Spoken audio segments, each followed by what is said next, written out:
2021년 6월 2일 수요일 새벽 설교 말씀입니다. 잠언 17장 15절에서 28절까지 말씀.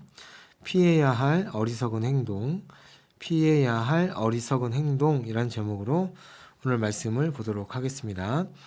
오늘 잠언 17장 후반부는 내용을 간단히 요약하자면 이렇습니다. 악인과 의인을 정당하게 평가하는 이제 문제에서 시작하고요.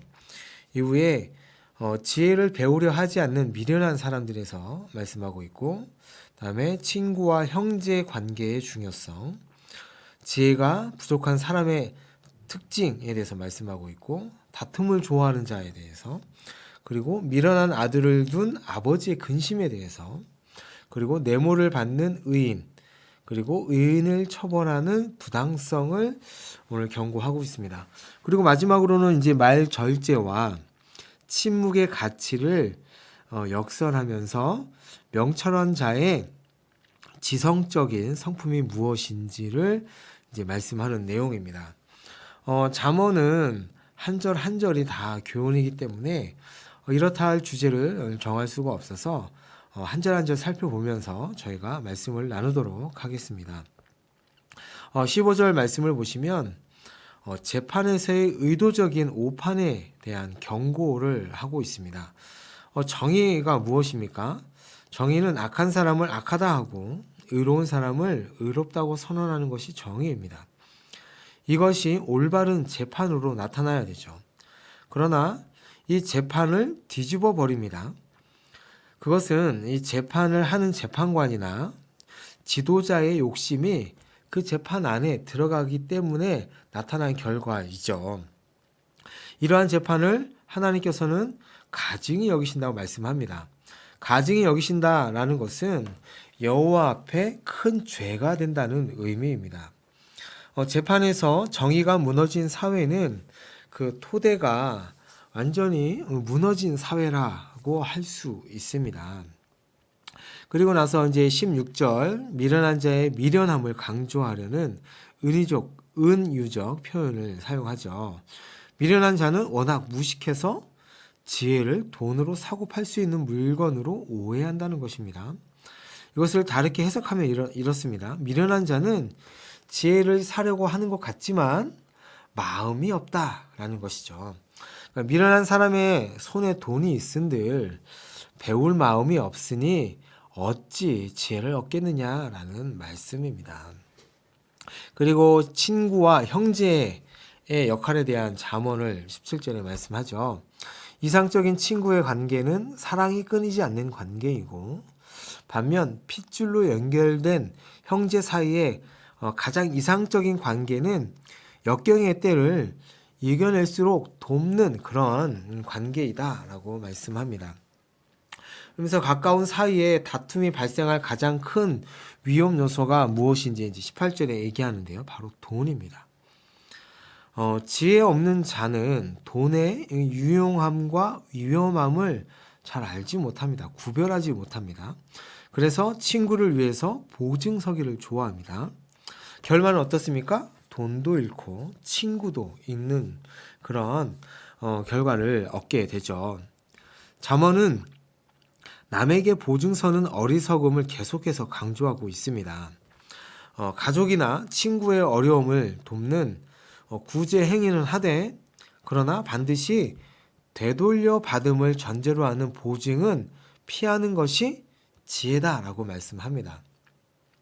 돈을 빌려주거나 보증을 살 경우 그냥 준다는 생각으로 해야지, 되돌려 받을 걸 전제로 준다면 친구와 돈 모두를 잃을 생각을 해야 한다라는 말씀이죠. 자, 이제 19절로 넘어가죠. 19절을 직역하면 이렇습니다. 죄악을 사랑하는 자는 다툼을 사랑하며 그의 대문을 높이는 자는 파멸을 추구한다. 다툼에 대한 경고입니다.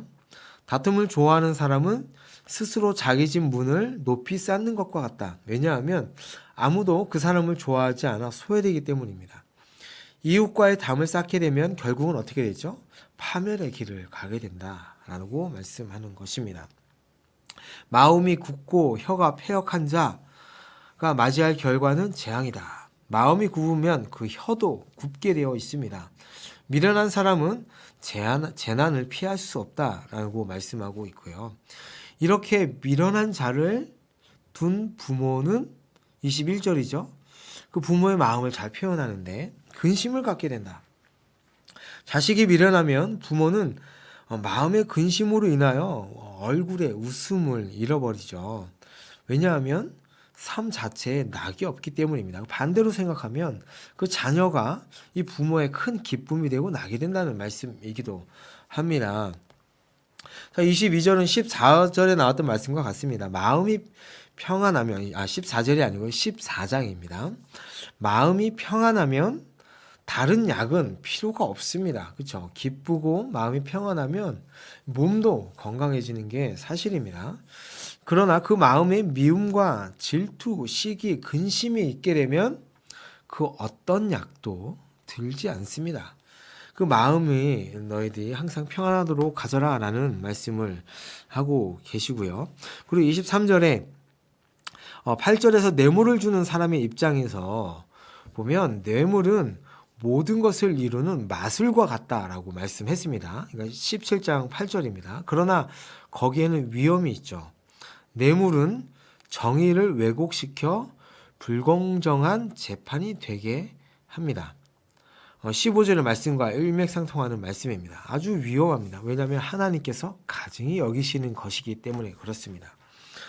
24절을 보시면 이제 명철한 자 옆에는 그림자처럼 지혜가 항상 있지만 미련한 자는 지혜가 바로 옆에 있는데도 불구하고 만질 수 없는 저 끝에 땅끝만 바라보고 응시한다라고 말씀합니다.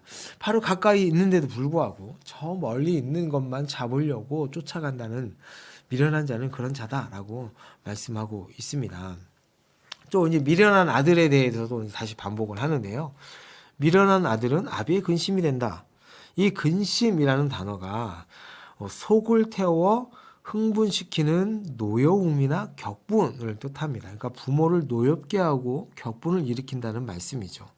그것은 어머니의 고통이죠. 이 쓴맛을 가리키는 단어입니다. 그러니까 아들의 미련함이 그 어머니의 인생의 쓰디쓴 고통, 쓴맛을 겪게 한다라는 말씀입니다. 자, 26절 말씀입니다. 의인을 벌하는 것과 귀인을 정직하다고 때리는 것은 선하지 않다.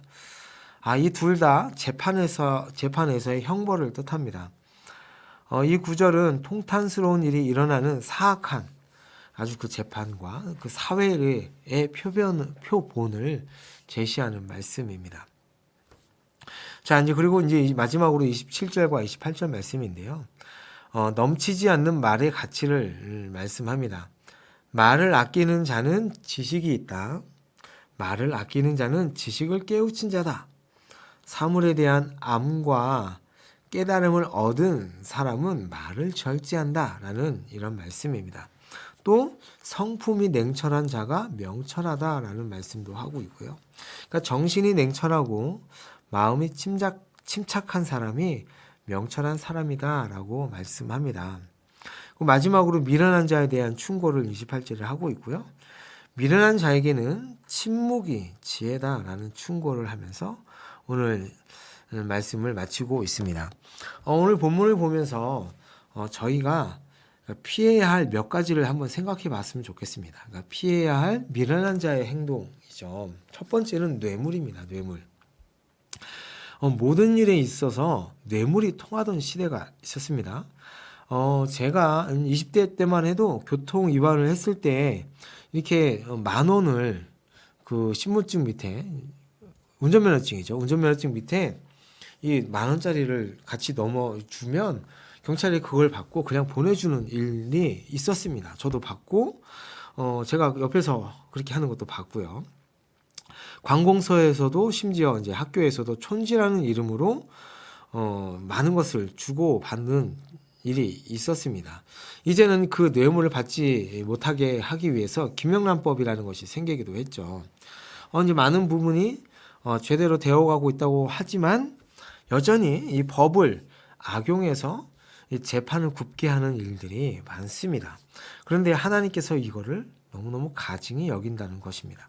두 번째도 마찬가지입니다. 재판을 왜곡하는 행동을 피해야 합니다. 이것은 비단 세상 법정, 그러니까 법정에서 일어나는 일을 말하는 것이 아닙니다. 우리가 정의로운 것을 정의롭다 하고 불의한 것을 불의하다고 말하는 것이 우리가 해야 할 본분입니다. 하나님을 믿는 자들이 해야 하는 당연한 행동인 것이죠. 자, 그러면 정의는 어디에서 나오나요? 어떻게 알 수 있나요? 그것은 하나님을 아는 지식과 마음에서 그 정의를 향한 열정과 그 정의의 기준이 나온다는 것입니다. 세 번째는 수다입니다. 많은 말입니다. 말이 많은 것을 지적하는 것이 아닙니다. 그러나 말이 많으면 실수도 많아지게 됩니다. 남의 험담도 그 사이에 끼어 들어가게 되고요. 다른 사람의 허물을 하나 둘씩 들추어내게 되면 그 달콤함에서 빠져나오지 못하게 됩니다. 그래서 참된 지혜는 마음을 다스리고 혀를 다스릴 줄 아는 데서 온다라고 계속해서 잠언에서 말씀하고 있는 것입니다. 자, 오늘 말씀을 정리하면 이렇습니다. 악을 악이라 선을 선이라 말하라고 말씀하십니다. 우리는 그 원리를 잘 알지만 실제로 행하는 것이 그리 쉽지만은 않습니다. 선과 악을 구별하는 것이 이 시대에서는 참 쉽지 않고요. 실제로 그렇게 말하고 행동하는 그 상황이 이렇게 쉽지만 않다는 것입니다. 그럴 때 필요한 것이 무엇이냐? 바로 하나님의 지혜입니다. 어떻게 하면 이 세상에서 선을 드러내고 악을 지적하고 신자로서 정의를 드러내며 살 수 있을까요? 그것은 우리의 내면을 하나님의 말씀으로 채우고 그리고 하나님의 말씀 앞에 바르게 하는 것이고 성급한 판단을 하지 않고 냉철한 이성과 판단으로 말을 적재적소에 하는 것이 바로 그렇게 살아갈 수 있는 것입니다. 오늘 말씀을 붙잡고 살아가시면서 승리하시는 여러분이 되시기를 예수님의 이름으로 축복합니다. 아멘. 제가 잠시 기도하겠습니다. 하나님 아버지, 이 세상 가운데서 하나님의 백성으로 지혜자로 선한 사람으로 정의로운 사람으로 살아가는 것이 쉽지 않습니다. 그럼에도 불구하고 하나님의 말씀을 따라 저희들이 정의롭게 선하게 정직하게 살아갈 수 있도록 주님 도와주시고 저희에게 하나님의 지혜를 허락하여 주옵소서. 그렇게 살아가는 오늘 하루도 되기를 원합니다. 예수님의 이름으로 기도합니다. 아멘.